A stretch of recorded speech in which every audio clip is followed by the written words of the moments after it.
Let us first acquaint ourselves with the term polymers before we study their classification in detail.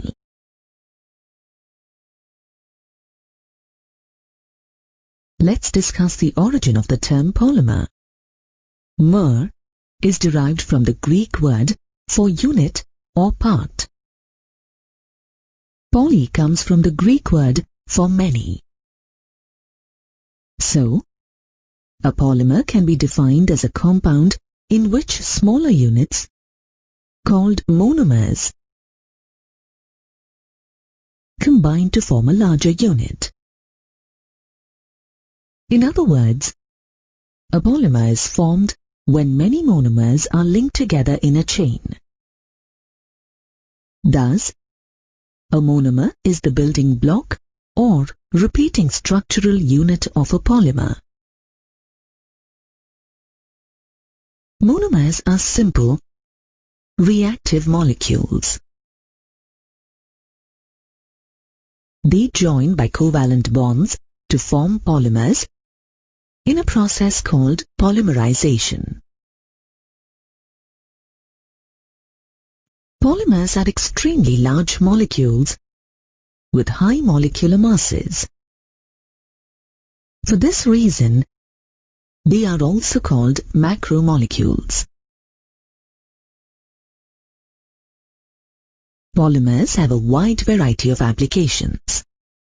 In fact, the use of polymers marked a revolutionary step towards modern civilization. Polymers are used in the manufacture of plastic buckets, plastic cups and saucers, children's toys, and synthetic clothing material.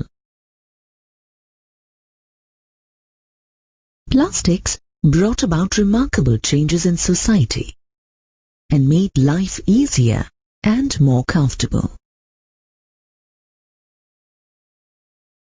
Other materials made from polymers include automobile tires, packaging bags, gears, seals, and electrical insulation.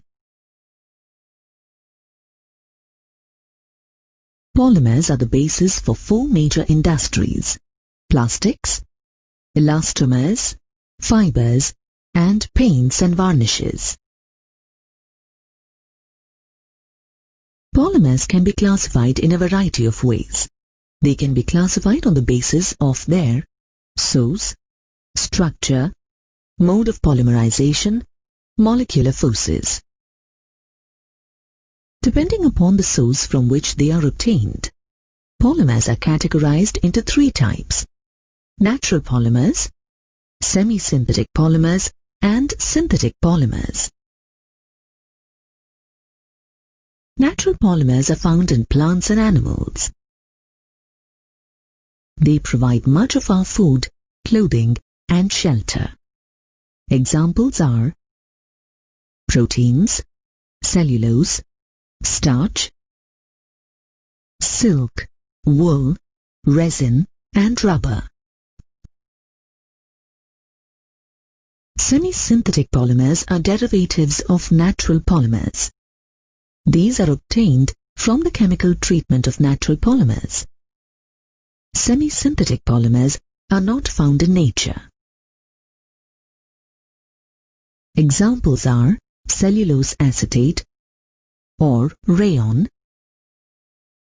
and cellulose nitrate, which is highly inflammable.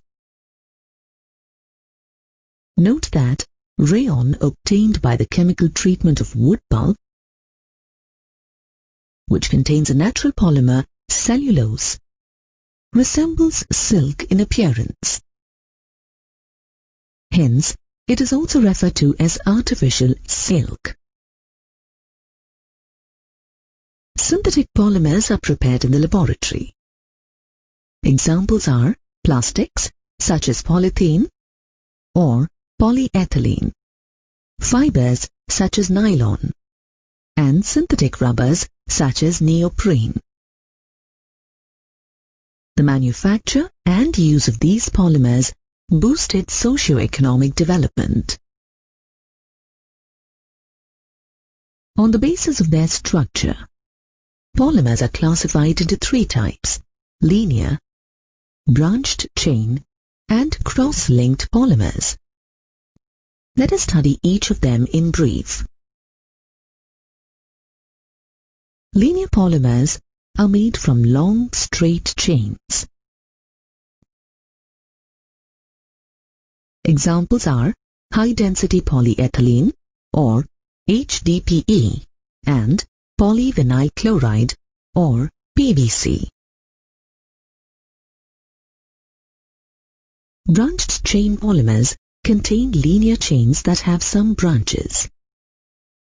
One common example of a branched chain polymer is low-density polyethylene, or LDPE.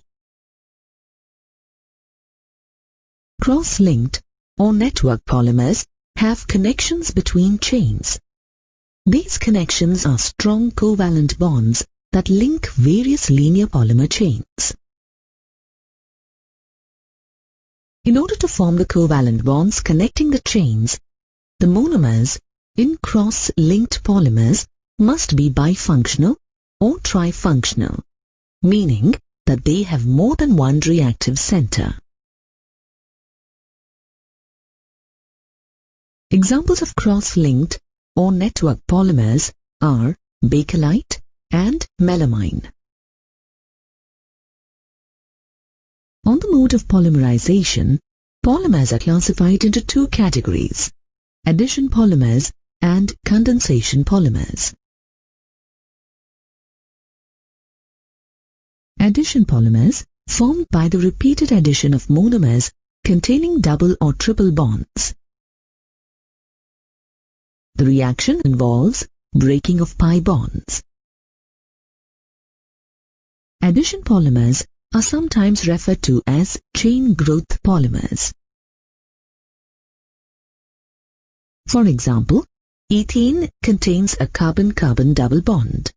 When polymerized, it forms polythene or polyethylene, which has all single bonds.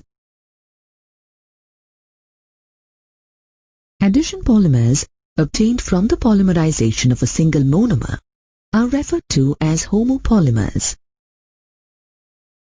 Polythene is a homopolymer. In contrast to homopolymers, copolymers are obtained by the addition polymerization of two different monomers. Let us draw some simple models to illustrate the difference between homopolymers and copolymers. The first illustration shows many identical monomer units polymerizing into a straight chain homopolymer. The second illustration shows a copolymer with a repeating AB pattern. Two important examples of copolymers are Buna S and Buna N. The general scheme for the addition reaction for Buna S is shown here. 1,3-butadiene and styrene combine to form a butadiene-styrene copolymer.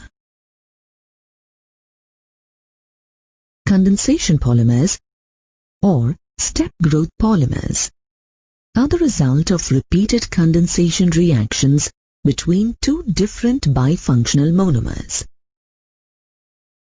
Ethylene glycol, illustrated here, is an example of a bifunctional monomer. It is bifunctional because it has two hydroxyl groups. The condensation reactions involve the elimination of small molecules such as water, alcohol, or hydrogen chloride. Illustrated here is the condensation reaction between ethylene glycol and terephthalic acid to form polyethylene terephthalate, or PET.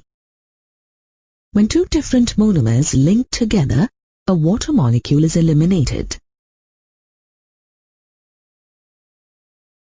Important examples of condensation polymers are terylene, also known as PET, or Dacron, nylon 6, and nylon 6. Consider the two monomer structures shown here. Which would be more likely to form an addition polymer? Which would be more likely to form a condensation polymer? Monomer A would form a condensation monomer. It is a bifunctional monomer. Monomer A is one of the two components of Kevlar, a polyamide. Monomer B has a carbon-carbon double bond. It forms an addition polymer. Monomer B is a monomer of polyacrylonitrile, which is used to make rugs, blankets, and clothing. Based on the molecular forces present in them, polymers are classified into 4 types: elastomers, fibers, thermoplastic polymers, and thermosetting polymers. Let us study them one by one and see how their molecular forces affect their physical properties. Elastomers are rubber-like solids with elastic properties. An elastomer can be stretched to many times its original length. It snaps back to its original length when the external force is released. The polymer chain in elastomers are held together by very weak intermolecular forces. There may be a few cross-links between chains. Many elastomers are copolymers. Examples of elastomers are Buna S, Buna N, neoprene, and natural rubber. Fibers are thread-forming solids. Since these polymers can be elongated into long, thin threads, they have high tensile strength and high modulus, which means that they are strong. Hydrogen bonding exists between the chains, because of which the chains are packed closely together. Examples of polymers that form fibers are polyamides such as nylon 6,6 and polyesters. Which of these diagrams better represents an elastomer? A fiber? How can you explain your answer? Diagram A represents a fiber. The chains are closely packed, which makes the structure crystalline in nature. Hydrogen bonds hold the chains in close contact. Diagram B represents an elastomer. There are some cross-links between the chains, but the chains do not pack tightly because the intermolecular forces are weak. Thermoplastic polymers can be heated to soften and cooled to harden. Plastics that soften on heating and regain their original properties on cooling are called thermoplastic polymers. The chains in a thermoplastic polymer are linear or slightly branched. The intermolecular forces are intermediate in strength compared to elastomers and fibers. When heated, the chains can move past each other, so the sample becomes less rigid. Also, the chemical nature of these plastics doesn't get altered. Note that these plastics can be recycled after use. Some examples of thermoplastic polymers are polystyrene, polythene, or polyethylene. and Teflon, and polyvinyls such as PVC.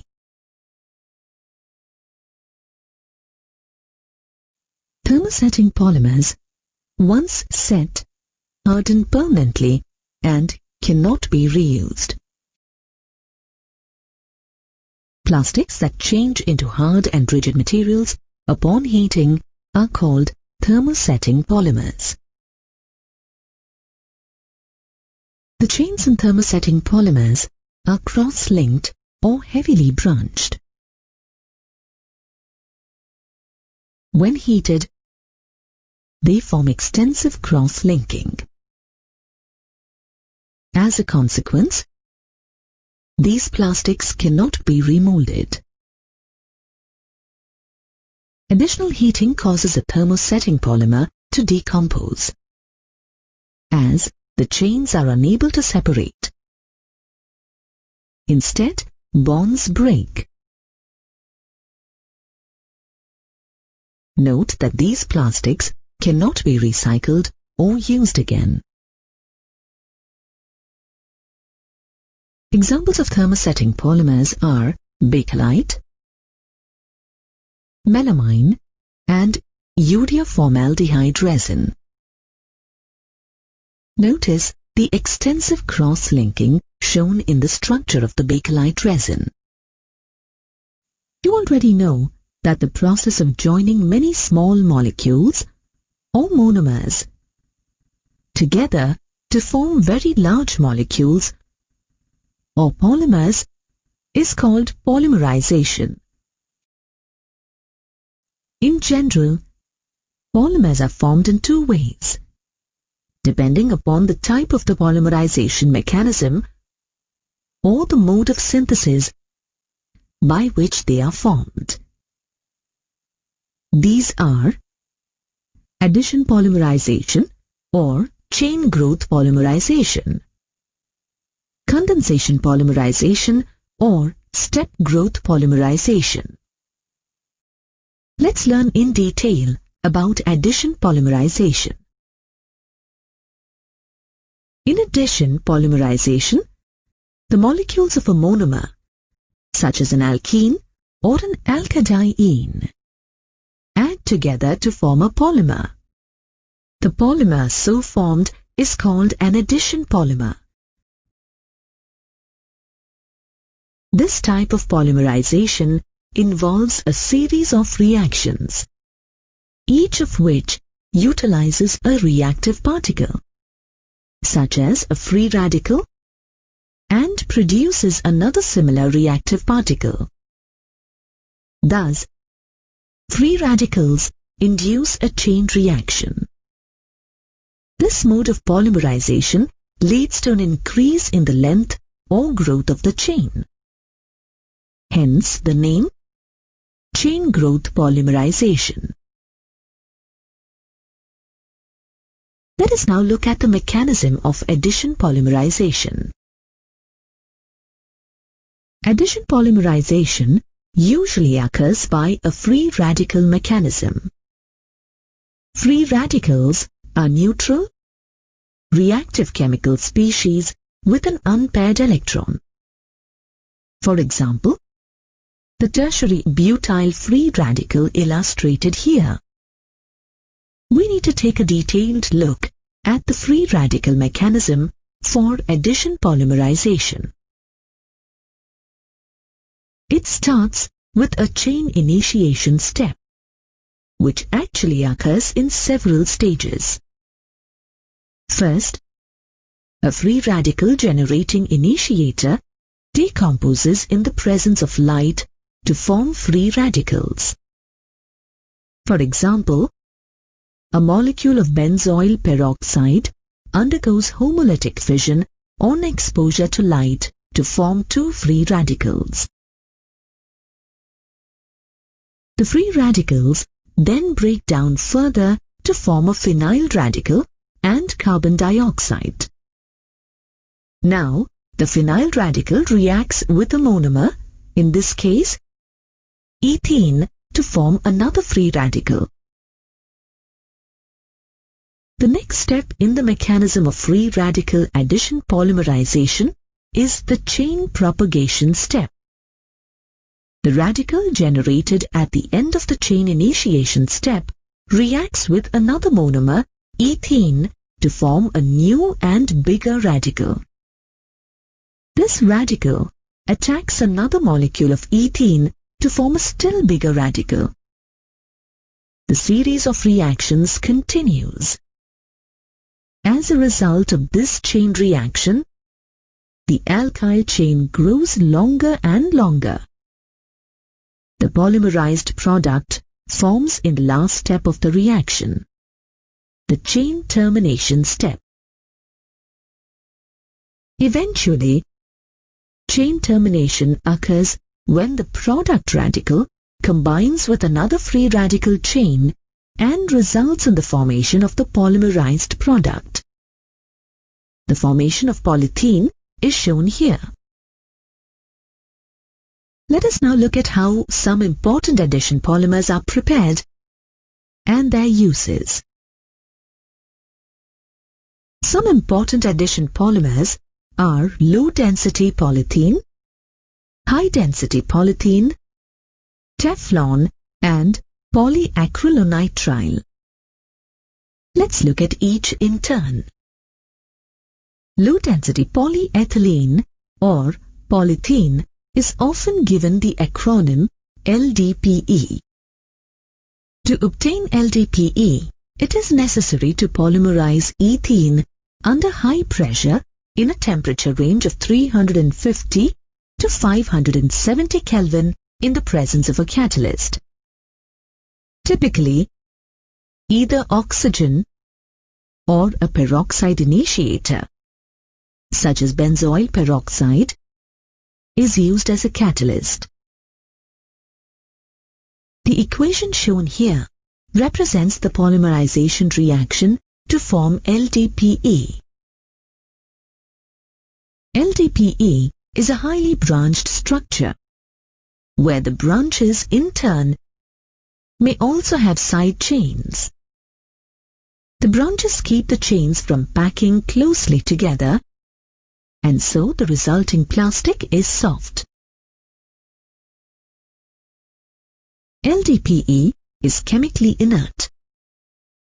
It is tough but flexible and a poor conductor of electricity.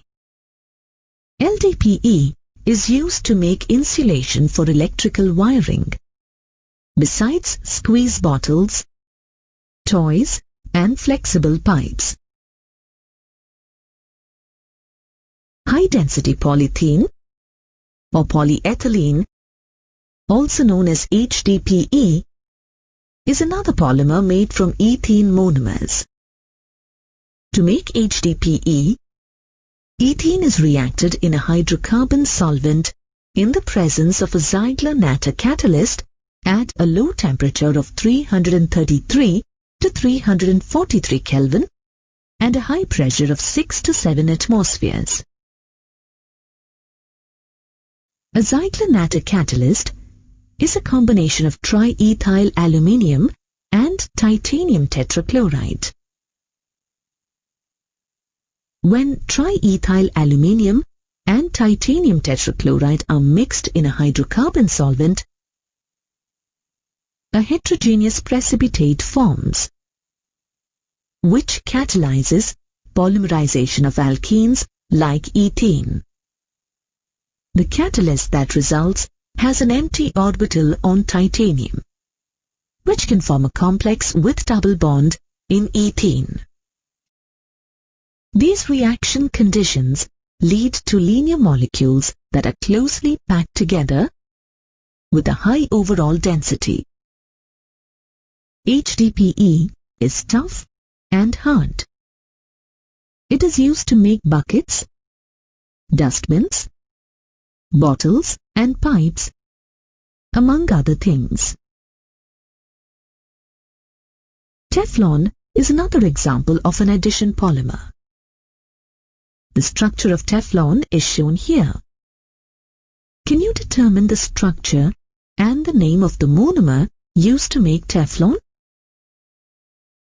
Since Teflon is an addition polymer, it suggests that the monomer contains a carbon-carbon double bond and 4 fluorine atoms.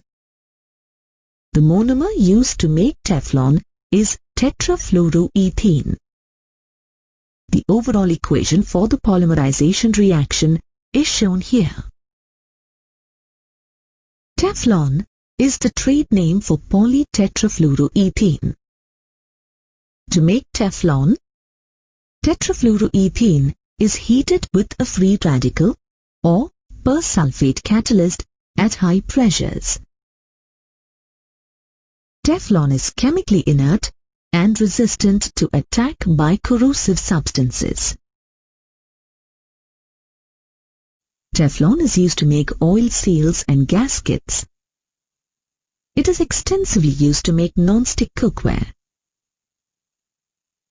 Teflon coatings decompose at temperatures above 300 degrees Celsius. So, don't use non-stick pans at high heat. Be careful not to scratch the coating and replace pans when the Teflon coating is damaged. Another important addition polymer is polyacrylonitrile. This polymer is formed by polymerizing acrylonitrile in the presence of a peroxide catalyst. The overall reaction is shown here. Polyacrylonitrile produces the commercially important acrylic fiber. The trade names for acrylic fibers include Orlon and Acrylan. These acrylic fibers are soft and flexible and produce lofty yarns. These properties of acrylic fiber closely resemble those of wool. Hence, acrylic fibers are often used to make sweaters and other pieces of apparel. Acrylic fibers have good resistance to stains, chemical, insects, and fungi.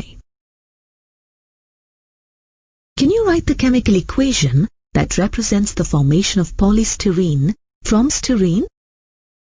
The formula for styrene is given here. Polystyrene is an addition polymer. This can be inferred from the carbon-carbon double bond in styrene. Polystyrene is commonly referred to as styrofoam. In condensation polymerization, the molecules of a monomer combine with the elimination of simple molecules such as water, alcohol, and ammonia to form a polymer. The polymer so formed is called a condensation polymer. You already know that condensation polymers are the result of repeated condensation reactions between two different bifunctional monomers. Hence, this type of polymerization also involves a series of reactions, just as in addition polymerization, but it differs in the aspect that each step is independent of the preceding one. The series of reactions in condensation polymerization is attributed to the presence of more than one functional group in the monomer. In other words, the formation of a polymer is possible as the monomer can undergo reaction at more than one functional group. The product formed in each step of the reaction as a result of condensation between two different bifunctional monomers also has a bifunctional group that can further react with another monomer to form a larger molecule. The series of such reactions continues. The stepwise condensation of monomers, which results in the formation of a polymer, is called step growth polymerization. Illustrated here is the condensation reaction between ethylene glycol and terephthalic acid polyethylene terephthalate, PET, also known as Dacron. Note that in each step, when two different monomers combine, a water molecule is eliminated. Let us now see how some important condensation polymers are prepared and their uses.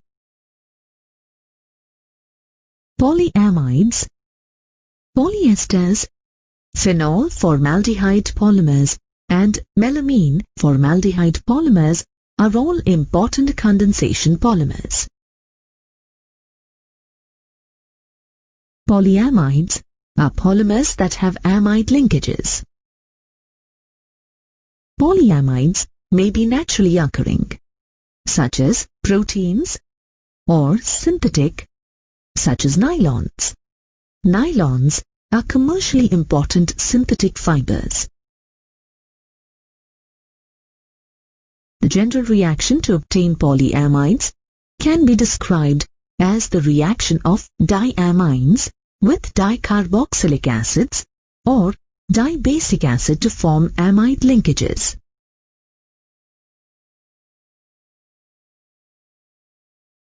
Several different forms of nylon have been synthesized.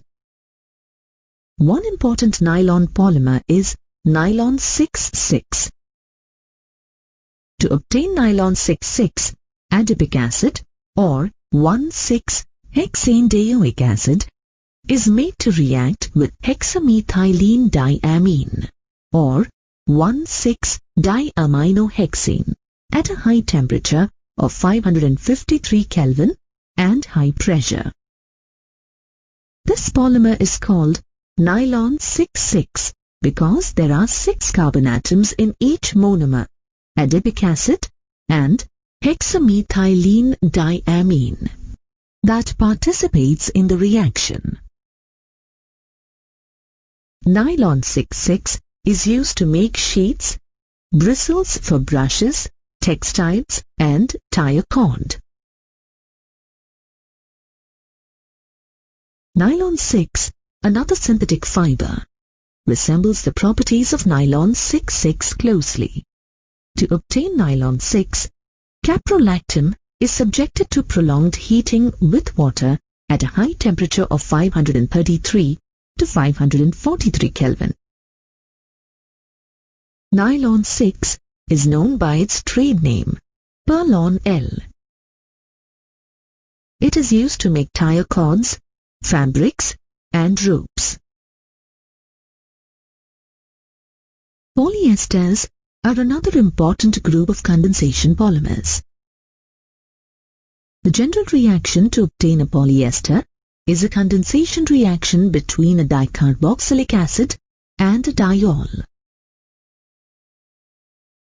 Dacron is the trade name for polyethylene terephthalate, or PET, a common polyester.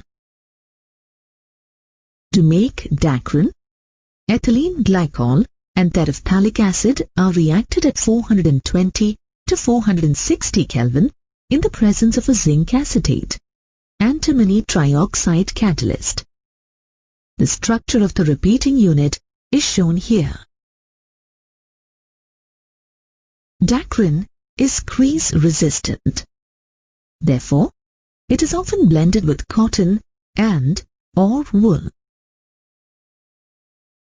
It is also used as glass reinforcing material in safety helmets. Can you write the equation for the formation of Kelvar via a condensation reaction from the monomers shown here?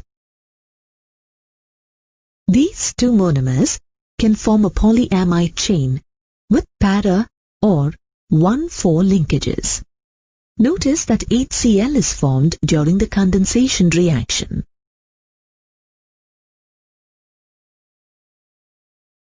Kevlar fibers are very strong as many hydrogen bonds are present between the chains, as shown in the illustration here. Kevlar is used to make protective gear, including bulletproof vests. It is also used to make a variety of sports equipment, including boats and tennis rackets. Besides, puncture-resistant bicycle tires. Phenol formaldehyde polymers are another important group of condensation polymers. The first step to produce a phenol formaldehyde polymer is the condensation reaction of phenol with formaldehyde in the presence of an acid or a base catalyst. This results in the formation of ortho and or hydroxymethylphenol as shown in the equation. In the subsequent steps, the hydroxymethylphenol derivatives react further with phenols to form polymers with rings joined by CH2 groups. For example, the linear structure shown here, known as novolac, is used in paints. When novolac is heated with formaldehyde, many cross-links between the chains develop. This cross-linked, rigid three-dimensional structure is called bakelite, the first synthetic polymer that was ever developed. Bakelite can be used to make combs, phonograph records, electrical switches, and utensil handles. Bakelite is also used as a porcelain substitute, such as in game pieces. Another important condensation polymer is the melamine formaldehyde polymer. The first step in the formation of this polymer is the reaction between melamine and formaldehyde, which results in the formation of a resin intermediate. The resin intermediate undergoes condensation polymerization to form melamine. Melamine is used to make unbreakable crockery. It can chip and scratch. However, and it is not microwave safe. Melamine is also used to make fireproof jackets. Note that both bakelite and melamine are thermosetting polymers. Copolymerization is a type of polymerization reaction in which more than one kind of monomers polymerize to form a copolymer. Copolymers can be obtained by either chain growth polymerization or step growth polymerization. You already know that in contrast to copolymers, homopolymers are obtained by the polymerization of a single monomeric species. Here is a problem for you to try based on this concept. Identify the structures here as either a homopolymer or a copolymer. Structure A is a butadiene-styrene copolymer, BUNA-S. The monomers used are 1,3-butadiene and styrene. Structure B is a homopolymer, polystyrene. It is made from styrene monomers. Let us now understand how the properties of a copolymer differ from that of a homopolymer with a suitable example. BUNA-S, a butadiene-styrene copolymer, is elastomeric and tough, as in this bicycle tire. In contrast, polystyrene, a homopolymer, is brittle. As a mixture of two or more different monomers undergoes copolymerization, the copolymers produced have better physical and mechanical properties than homopolymers. For instance, the copolymerization of styrene with butadiene adds toughness, and with acrylonitrile enhances resistance to impact. The butadiene-styrene copolymer finds use in the manufacture of automobile tires, floor tiles, footwear components, and cable insulation. Let us now study rubber and elastomer in detail. Natural rubber is a polymer with elastomeric properties. It is obtained from the bark of the rubber tree in the form of latex. Rubber latex is a colloidal dispersion of rubber in water. Isoprene 2-methyl-1,3-butadiene polymerizes to form cis-1,4-polyisoprene, which is natural rubber. Thus, natural rubber is a linear polymer of 2-methyl-1,3-butadiene. The chains are held together by weak van der Waals interactions, and hence it is elastic and non-crystalline. The polymer chains form a coiled structure. Natural rubber can be stretched. When stretched, the chains get aligned in the direction of the external force. When the external force is released, the chains snap back to their original positions. Untreated natural rubber is quite sticky. It becomes soft at high temperatures, greater than 335 Kelvin, and brittle at low temperatures, less than 283 Kelvin. Natural rubber absorbs water. It is soluble in non-polar solvents and is susceptible to attack by oxidizing agents. These properties of natural rubber limit its usefulness. Hence, to improve the physical properties of natural rubber, a process called vulcanization is employed. Most rubber used today is vulcanized rubber. To vulcanize rubber, raw rubber is mixed with sulfur and heated between 373 and 415 degrees Kelvin. This forms sulfur cross-links at the reactive sites of double bonds, such as allylic positions, and thus the rubber gets stiffer. Commercially, other substances called accelerators and activators are added to enhance the quality of the rubber. Let's look at the possible structures of vulcanized rubber. Notice the sulfur cross-links between the chains. The vulcanization process is generally irreversible. The cross-links help vulcanized rubber to maintain its shape when stretched. Vulcanized rubber is not very sticky, unlike natural rubber. Vulcanized rubber has high tensile strength and is usable over a wide temperature range. It is also resistant to abrasion. Vulcanized rubber has many uses. Perhaps its best known uses are car tires and shoe soles. Synthetic rubbers have also been developed.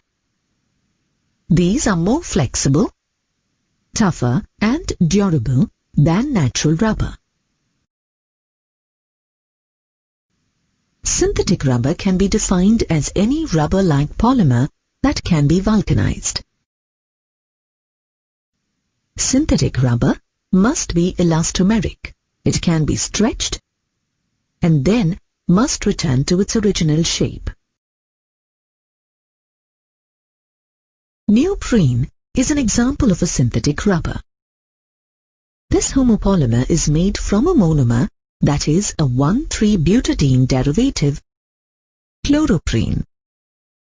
Chloroprene undergoes free radical addition polymerization to form neoprene. Neoprene is resistant to vegetable and mineral oils. It is used to manufacture conveyor belts, gaskets, and hoses. It has a wide variety of household and recreational uses as well. Another important synthetic rubber is Buna N, also known as nitrile rubber. It is a copolymer of 1,3-butadiene and another unsaturated monomer, acrylonitrile. A peroxide catalyst is required for the reaction. The overall equation is shown here.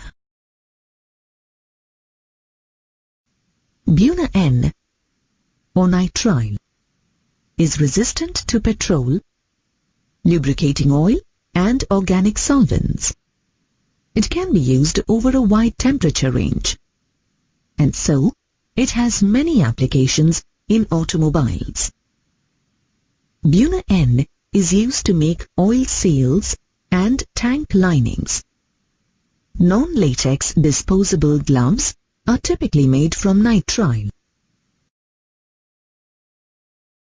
The molecular mass of polymers determines most of their physical properties, such as viscosity, tensile strength, and toughness. The better the physical properties of a polymer, the more is its commercial importance. That is why the study of the molecular mass of polymers is important. You already know that polymer molecules have extremely large molar masses. However, polymer samples are a mixture of molecules with different numbers of repeating units. The different sized chains of molecules present in the mixture of a polymer will account for its overall behavior. In other words, the behavior of a polymer depends upon the availability of monomers in the reaction mixture or the way the polymer is produced. Therefore, the molecular masses of polymers are best described as a distribution of molecular masses. So, when we discuss molecular masses of polymers, it's most appropriate to discuss average molecular masses. We can calculate the average molecular mass in two ways: number average molecular mass and weight average molecular mass. Number average molecular mass Mn is essentially an arithmetic mean. To calculate number average molecular mass, find the total mass of polymer molecules and divide it by the total number of polymer molecules. Weight average molecular mass is indicated by Mw. The formula to calculate Mw is given here.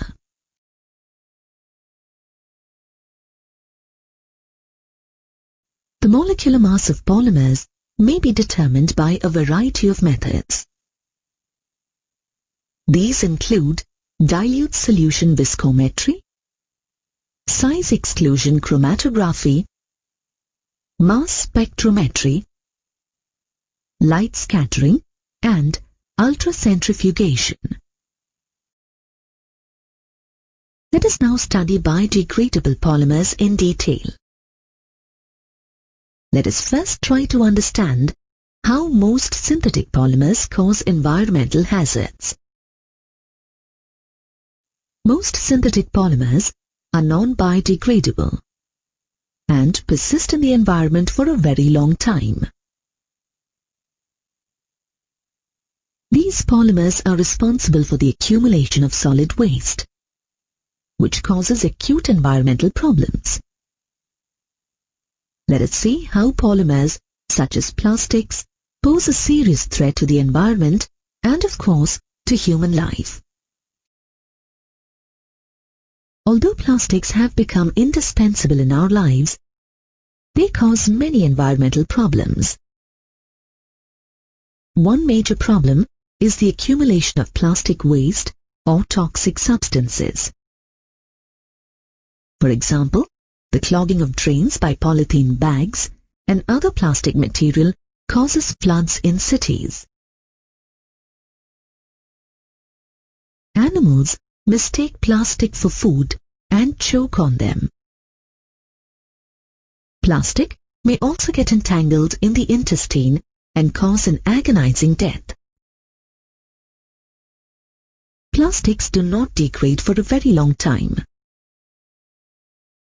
Discarded plastics fill up landfills, which, in due course, results in the contamination of soil and water.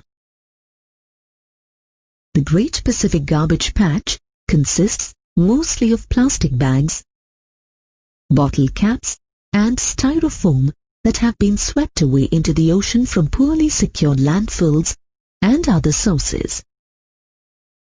It is a serious threat to marine life. You can choose better alternatives that will help reduce the use of plastics. Use soluble starch pellets instead of styrofoam packing.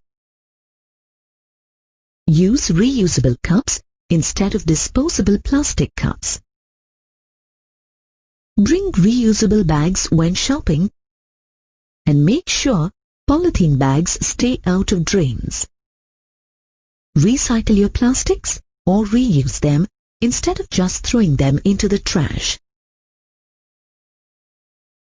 Many plastics can be recycled. Recycling starts with the collection of post-consumer and post-industrial plastics. Once the plastics have been collected, they need to be sorted.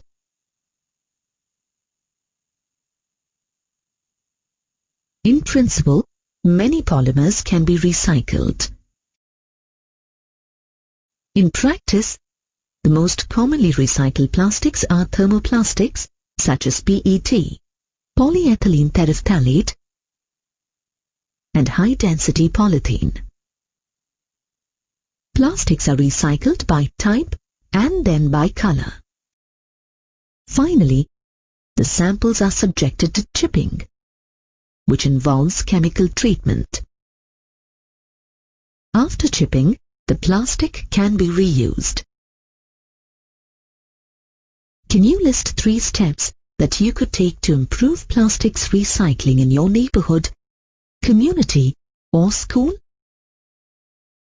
There are many ways that you can do this. Here are some suggestions.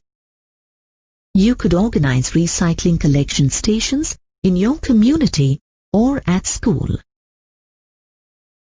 Encourage local merchants to participate. They could sell reusable bags and collect plastic bags for recycling. One company in Bangalore uses discarded plastics to make roads.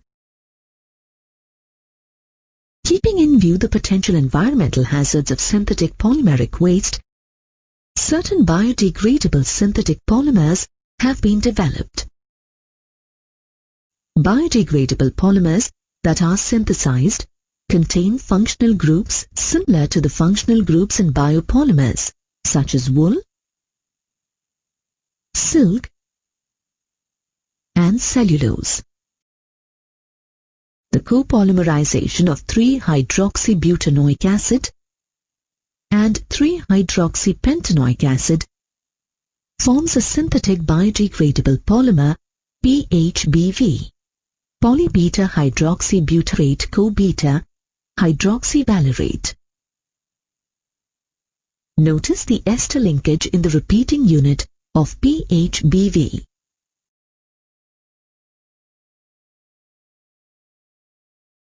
PHBV is used for specialty packaging. Because it is biodegradable, PHBV is used for medical sutures that don't have to be removed after surgery, and for controlled drug release. Here is a problem for you to try. Nylon 2-nylon 6 is an alternating copolymer of glycine and aminocaproic acid. Can you write the equation showing its formation? Glycine and aminocaproic acid form an amide linkage by condensation as shown here. Notice how the polymer has a 2-carbon group and then a 6-carbon group in the repeating unit. Nylon 2-nylon 6 is a biodegradable polymer. Another biodegradable polymer is polycaprolactone or PCL. PCL is used for medical sutures, drug delivery, and the manufacture of specialty polyurethanes. It has even more applications when blended with other polymers. PLA or polylactic acid is another biodegradable polymer. The starting material is plant-based, derived from cornstarch or sugarcane. Lactic acid is dimerized to make the lactite monomer, which undergoes a ring-opening polymerization. PLA is being used for packaging, such as cups and take-out containers for food. However, it can only be used for cold beverages and cannot be used on very hot. It has various consumer uses, such as fiber for clothing and medical applications, such as sutures and stents. Commercial composting facilities are needed to break down PLA, and it is more expensive than PET. Using biodegradable polymers has some benefits. They don't require incineration, so they lower carbon dioxide emissions. They decrease environmental pollution as they can be readily degraded. They can be used as internal sutures that don't have to be surgically removed. Commercially important polymers include polycarbonates, polyvinyl chloride, glyptyl, polypropylene, polystyrene, urea formaldehyde polymers, bakelite, and polyurethanes. Let's look at each of these in turn. Polycarbonates are a group of polymers named for the carbonate groups holding the repeating units together in their backbone chain. These are thermoplastic polymers that belong to the class polyesters. The most common polycarbonate is made from bisphenol A or BPA, a diphenol, and carbonic acid. The formula for the polycarbonate of bisphenol A is shown here. Polycarbonates have high impact resistance. They are transparent, but they can scratch easily if not coated. Therefore, they are useful for spectacle lenses, compact discs, bottles, and shatterproof windows. Polyvinyl chloride, or PVC, is obtained from the free radical polymerization of vinyl chloride, as shown here. PVC is resistant to water and fire. It is used to make shower curtains, raincoats, pipes for plumbing, vinyl siding for houses, flooring and electrical insulation. Glyptyl or alkyd is a condensation polymer formed from phthalic acid and glycerol, or phthalic acid and ethylene glycol. Glyptyl is a polyester that can form cross-links. Cross-linked glyptyl is a thermosetting polymer. Glyptyl is used in the manufacture of paints, lacquers, and resins. Polypropylene is an addition polymer of propene. It is abbreviated as PP. Polypropylene has a range of uses. It is used in the manufacture of medical equipment, laboratory equipment, electronic equipment, and automotive components. It is also used to make ropes, toys, pipes, fibers, and so on.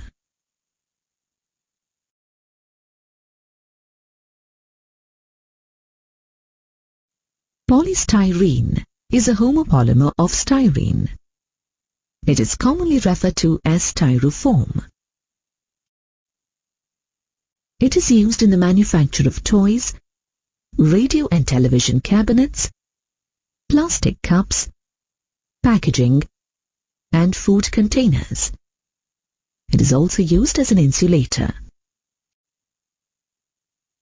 Urea formaldehyde polymers are formed from the condensation reaction between urea and formaldehyde.